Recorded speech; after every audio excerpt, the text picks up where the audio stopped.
Croyais. Vous écoutez Coué Bonjour avec Alexis Wawan-Alouat et Robert Blondin. Éric Pouliot nous revient. Éric Pouliot-Tisdale a une chronique. Tu nous parles de quoi cette semaine? Aujourd'hui, on va observer certains noms dans le patrimoine montréalais qui ont toute une histoire un peu douteuse par rapport aux relations avec les Premières Nations. Mais tout d'abord, on a quand même des bonnes nouvelles occasionnellement. La rue Amherst, on se souvient que Jeffrey Amherst, en 1763, avait recommandé de donner des couvertures avec des maladies aux Autochtones, le smallpox, donc la grippe. Et puis Amherst, la rue Amherst, en 2019, il y a 2 ans, elle a été changée finalement, étant donné le sombre historique de Jeffrey Amherst. Et puis, ça a pris un nom Mohawk, donc Atatakan. Ça signifie un lieu où on se rassemble pour échanger. Donc, c'est un mouvement très, très, très positif qui s'est passé, malgré tout. Comme on voit aussi sur nos anciens billets de 10 $, on voyait le ministre du Canada, MacDonald. Puis MacDonald, lui, c'est le premier qui a instauré les premières écoles résidentielles. Heureusement, on a changé le 10 $ aussi, une autre chose assez positive. Mais malgré tout, MacDonald, c'est pas mal lui qui avait instauré la loi sur les Indiens, beaucoup de normes pour que les Indiens deviennent citoyens, les Autochtones deviennent citoyens. Je dis Indiens parce que c'est les termes utilisés dans les archives d'époque et tout ça. Et puis, finalement, M. MacDonald, il y a eu beaucoup d'impact parce que la loi sur les Indiens, en 1929, c'est lui qui a pas mal érigé la loi sur les Indiens éventuellement, en 1876 que ça a débuté. Mais c'était pas mal sous son joug que ça a été récité et remodifié, toujours pour assimiler les Autochtones. Puis finalement, pour exposer un peu comment ça se passe, les conseils de bande, c'est que en septembre 1929, sous un prétexte là, qu'Ottawa s'est prévalu en vertu du paragraphe 1 de l'article 73 de la loi sur les Indiens, dit que lorsqu'il juge utile à la bonne administration d'une bande, le ministre peut déclarer par arrêt qu'à compter de ce jour, d'un jour qu'il a désigné, le conseil de bande comprenant un chef des conseillers sera formé au moyen d'élections tenues par la présente loi. Ça voulait dire que les chefs traditionnels, depuis des millénaires, étaient mis de côté, finalement, par des chefs qui recevaient une formation du ministère. Donc, ça devenait en quelque sorte un peu comme des mairies, finalement, après. Ça devenait un peu comme des municipalités et des mairies. Donc, ça perdait vraiment tout le cachet traditionnel complet. C'est ainsi que toutes les communautés sont toujours gérées maintenant. C'est toujours des élections aux 2 ans. Et voilà. Donc, on voit que le système d'assimilation canadien est toujours en fonction. Donc, les chefs qu'on a aujourd'hui, qu'on voit à la télévision, dans la radio et tout ça, ça n'a rien à voir avec des chefs traditionnels. Malgré que certains ont tendance à aller écouter les cercles des aînés et tout ça, mais c'est vraiment pas de majorité. C'est devenu extrêmement administratif, occidental. Donc, on parlait tout à l'heure des noms de rues et des noms de personnalités publiques. Oui, le nom de la rue Amherst a été changé, mais si on regarde les stations de métro, il y aurait tout un travail à faire aussi à ce niveau-là.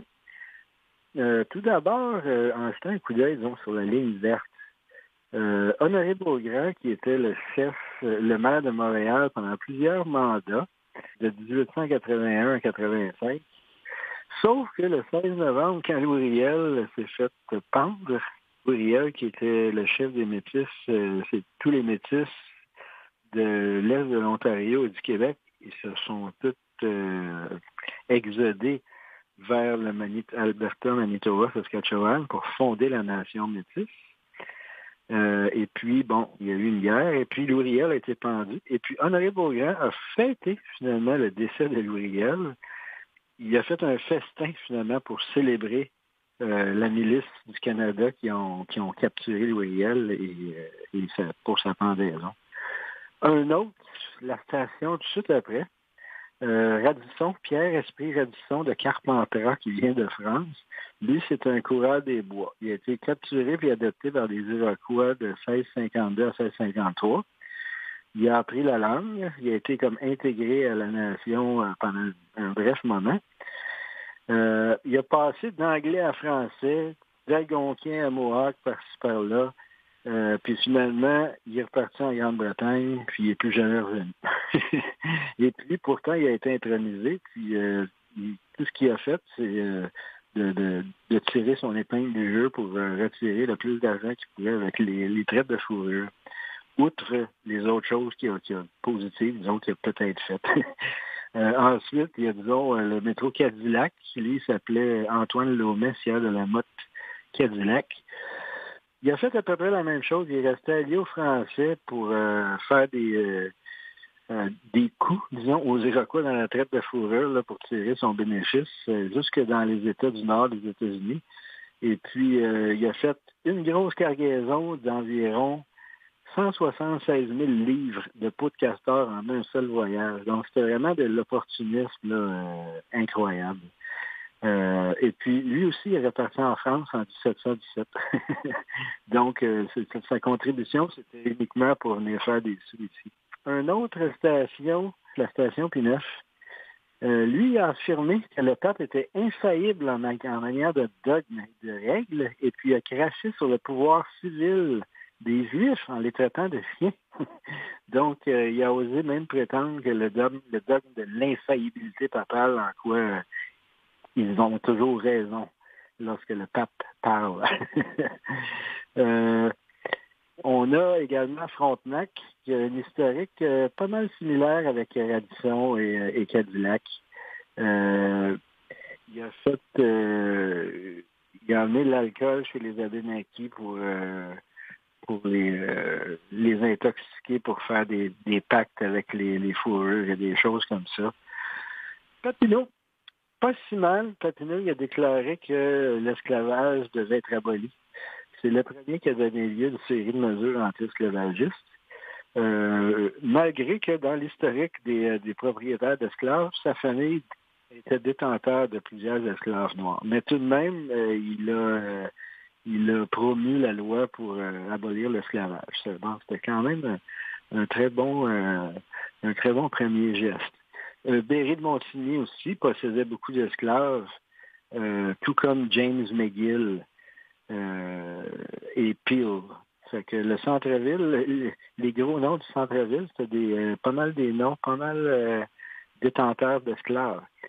Lionel Groulx, dans ses grands élans pour la nation québécoise, a déjà exprimé en 1957 que malgré le dénouement et la générosité des Sulpiciens envers les Autochtones, il s'est permis quand même de porter un jugement très peu charitable pour les Autochtones en les traitant d'un débris de pauvres races.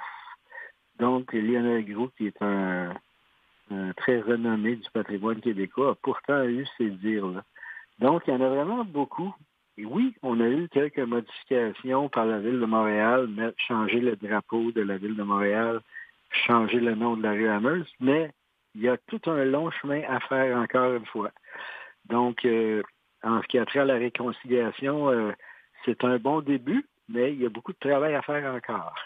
Et puis, bonne route dans les stations de métro de Montréal. Et puis, si vous avez la chance d'aller voir la rue Appotaken, qui était l'ancienne rue Amherst, c'est très intéressant. Et le drapeau de la Ville de Montréal aux alentours de l'Hôtel de Ville. Donc, bonne fin de semaine. Merci beaucoup.